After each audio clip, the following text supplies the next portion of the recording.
त्या नवीन व्हिडिओमध्ये तुमचे मनापासून स्वागत आहे। बघा मित्रांनो, आरोग्य सेवक ग्रामसेवकांच्या परीक्षा कधी होणार आहेत, जून नंतर का मुहूर्त निघणार आहे का, संपूर्ण माहिती तुम्हाला या व्हिडिओमध्ये मी देणार आहे। व्हिडिओ शेवटपर्यंत पूर्ण बघा आणि अजूनपर्यंत जर तुम्ही आपल्या चॅनलला सबस्क्राईब केले नसेल तर प्लीज सबस्क्राईब करून घ्या आणि शेजारी घंटेच्या बेल आयकॉनला प्रेस करून ऑल वरती सेट करा, म्हणजे नवीन माहिती आणि नवीन नोटिफिकेशन तुम्हाला आपल्या चॅनलवर लगेच भेटत असते जे नवीन व्हिडिओ मी अपलोड करत असतो। ठीक आहे, तर व्हिडिओला सुरुवात करूया। बघा, जिल्हा परिषदेतील ग्रामसेवक आणि आरोग्य सेवकाच्या परीक्षा पेसा क्षेत्रातील वादांमुळे प्रलंबित राहिल्या आता आचारसंहिता लागू झाले असून पुढील 2 महिन्यांपर्यंत परीक्षेबाबत कुठलाही निर्णय होणार नाही। त्यामुळे परीक्षेला आता जून महिन्यानंतरच मुहूर्त मिळणार असल्याचे स्पष्ट दिसून येत आहे।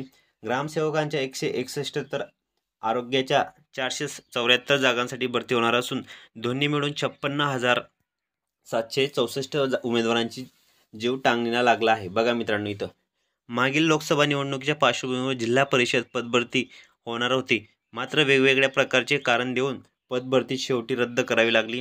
मध्यंतरी राज्य सरकारने जिल्हा परिषदेच्या पदभरतीचे निर्णय घेतला होता। त्यानंतर यवतमाळ जिल्हा परिषदेतील विविध संवर्गातील 875 पदे भरण्यास मान्यता देण्यात आली होती। तर परीक्षेची जी जबाबदारी होती ती IBPS कंपन्यात दिली होती।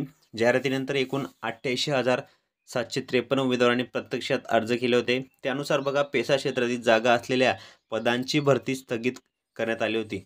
उर्वरित पदांची परीक्षा जी आहे ती जवळपास आटोपल्यात आली होती। तर 9 संवर्गातील पदांचा निकाल जो आहे तो असून 12 वेगवेगळ्या संवर्गातील उमेदवारांची नियुक्तीसुद्धा रद्द करण्यात आली होती। पेसा क्षेत्रातील जागा असलेल्या ग्रामसेवक, आरोग्यसेवक, स्त्री पुरुष, ठीक आहे। तर बघा मित्रांनो, इथं उमेदवारांकडून काय पाठपुरावा होत आहे बघू शकता तुम्ही इथं। तर पेसा क्षेत्रातील जागांबाबत तिढा सुटल्याची माहिती समोर येत आहे। असे असताना परीक्षेची तारीख जाहीर करावी अशी मागणी उमेदवाराकडून केली जात आहे।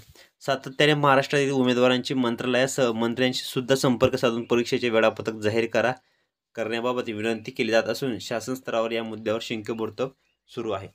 बघा मित्रांनो, असेच नवनवीन व्हिडिओनी लेटेस्ट माहिती तुम्ही आपल्या चॅनलवर पाहायला मिळत असते, त्यामुळे तुम्ही पटकन आपल्या चॅनलला सबस्क्राईब करा आणि जास्तीत जास्त या व्हिडिओला शेअर करा।